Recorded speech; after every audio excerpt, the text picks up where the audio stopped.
Die geloof waardeur ek lewe, saamgestel uit die geskrifte van Ellen White, die ware middelaar.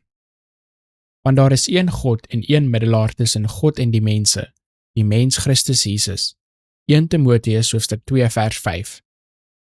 In die middelaarswerk van Christus is die liefde van God in sy volmaaktheid aan mense en engele geopenbaar. Hy staan as middelaar vir jou. Hy is die groot hoëpriester wat namens jou pleit, en jy moet kom en jou saak aan die Vader voorlê deur Jesus Christus. So kan jy toegang tot God vind, en al sondig jy, is jou saak nie hopeloos nie. En as iemand gesondig het, ons het 'n voorspraak by die Vader, Jesus Christus, die regverdige. 1 Johannes hoofstuk 2 vers 1. Christus is jou verlosser. Hy sal geen voordeel trek uit jou vernederende belydenisse nie. As jy sonde van 'n private aard het, bely dit aan Christus, wat die enigste middelaar tussen God en die mens is. Hy stel ons voor aan die Vader, geklee in die wit klere van sy eie karakter. Hy pleit voor God namens ons en sê, ek het die sondaar sy plek ingeneem. Kyk na hierdie dwalende kind nie, maar kyk na my.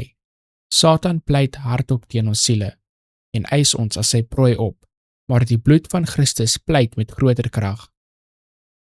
Die werk van Christus in die heiligdom daarbo, waar hy elke oomblik sy eie bloed voor die versoensteksel aanbied, terwyl hy vir ons voorbeding doen, moet 'n volle indruk op die hart hê, sodat ons die waarde van elke oomblik kan besef.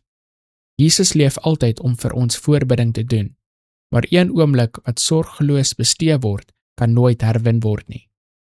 Dink aan Jesus, hy is in sy heilige plek, nie in 'n toestand van eensaamheid nie, maar omring deur 10.000 maal 10.000 hemelse engele wat wag om sy bevele uit te voer. En hy beveel hulle om te gaan werk vir die swakste heilige, sy vertroue in God stel. Hoog en laag, ryk en arm, kry dieselfde hulp. Beskou hierdie groot feit dat Christus nie ophou om betrokke te raak by sy plegtige werk in die hemelse heiligdom nie.